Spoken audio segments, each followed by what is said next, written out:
For the last 10 years, I've been working with businesses all over the world. Some of them have been clothing lines, and some of them made the same mistake over and over again that I've noticed a pattern in. In some cases, those mistakes weren't that bad. It's not that bad. Nobody got hurt. But in others, they were catastrophic. So this is why I'm recording this video today, to help you avoid the same potential fate. So let's dive into it. So most business owners that start a clothing line think that they need a lot of different SKUs in order for them to become successful. And in some aspects, that makes a lot of sense, but it is a crippling decision that will end up costing you dearly if you don't manage the process. So if you start off with too many different SKUs, especially with clothing line, you're gonna have to have, let's say, the smallest to the biggest sizes, and then you're gonna have to keep multiples of them. So every time you have one product, it's not just one product, you're gonna have to have 10 to 20, 30 units at sometimes for each product in order for you to accommodate all of the sizes.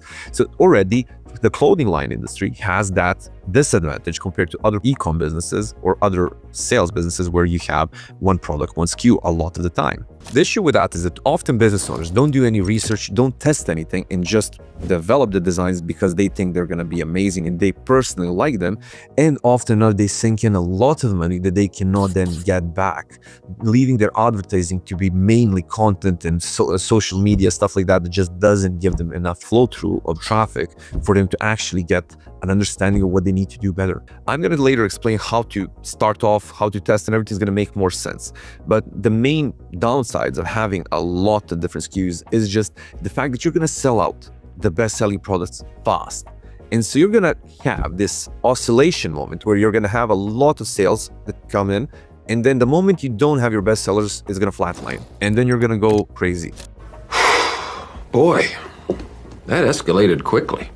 So when you're starting off a clothing line, tip number 2 would be to have a good fast loop for your best sellers. Even if it costs you a lot more to get the products from either Mexico or somewhere in the United States or wherever you may be located compared to sourcing it from China, because they're your best sellers, they actually bring in a lot of that foot traffic that's gonna make people buy other stuff, potentially bundles, gifts, and stuff like that.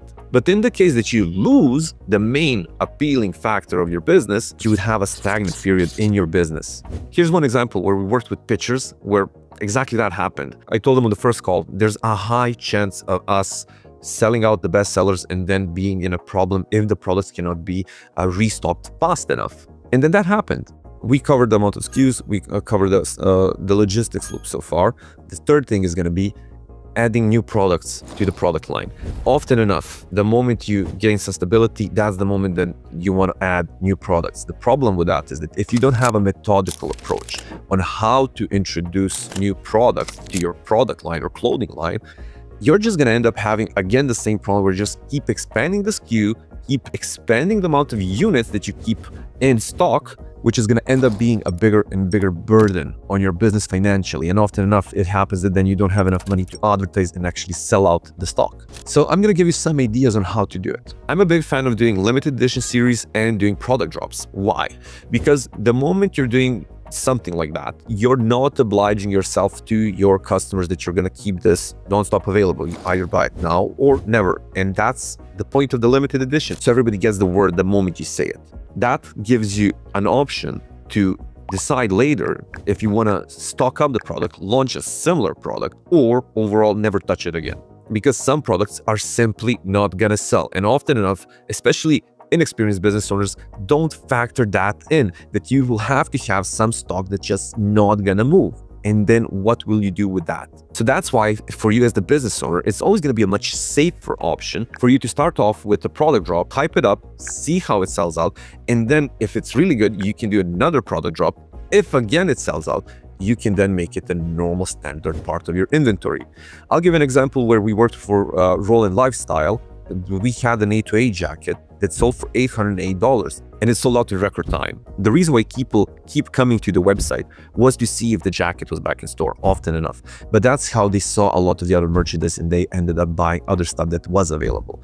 So having something like that, that's such a strong flagship product, is going to end up making you a successful brand. Number 4, If you want to grow your business, you have to expand the value per sale. It's a standard e-commerce position where your goal is to be able to spend as much money as possible to acquire a new customer. Same goes for clothing lines as any other business. The thing is, you need to be smart about it. So if you just start adding random stuff and that doesn't make a lot of sense, people are not going to buy and you're going to again end up being stuck. So that's why sometimes businesses tend to venture in. So if you're a clothing line, you can partner up with a shoe line, make your custom combination shoe limited edition, test it out, see if people like the shoes, and then move forward from them. This is a simple way how to test the product without actually having to develop the logistics to develop the actual building of the product and still actually get the data from your customer base. Another thing you should look at often is bundling. So if you can develop something that makes a lot of sense, a full outfit or a couple of different combinations or sets of outfits that you can sell in a bundle, people are often going to go for buying that. That's going to enable you to actually get a lot more revenue per sale. Overall, if you're going to make more money per customer, why not? And the last tip for getting more out of your customers is actually offering gift wrapping.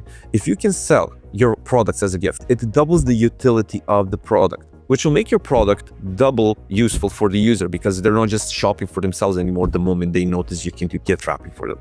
And the last suggestion that I have, or tip, let's say, for any business owner is you need to build a database, remarket, and do follow-ups. A lot of the time, business owners go crazy about their brand that they started yesterday. They talk about they're never going to use discounts, they're never going to do this and that, and they start putting all of these invented limitations to themselves and their business and often other marketing teams that makes it simply impossible to win the battle that's already uphill, which doesn't make sense at all.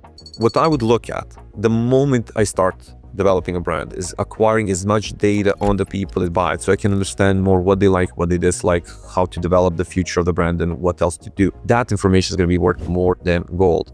Besides that, remarketing doesn't necessarily need to be discounts. I do suggest developing a system how you're going to sell the stock that's not moving, either as a mystery gift, add it to bundles, give it away, I don't know, but you have to have a system if you don't want to use discounts. But the main point with that is do not be afraid to remind people that you exist. Don't expect that the algorithm is just going to love your brand and it's all going to happen magically. You're going to have to start spending money on advertisement. And of course, you can do a lot of social, you can do a lot of influencers, but at the end of the day, for you as a business owner, running ads is going to be one of the most stable sources of new customers and repeated revenue. So just because you started this hip fashion brand doesn't mean that you shouldn't have ads. It doesn't mean that you shouldn't run remarketing. Now, of course, there's a lot to get through to get to the point of running ads even for a clothing line. But I hope that these tips have helped you and that will make your decision making a little bit easier when you plan out the future of your business. Let me know in the comments if any of these tips helped, and if you know anyone that can benefit from this information, please send that to them because we're a small channel and we're just growing. Thank you very much for watching until the end. Please subscribe. Thank you.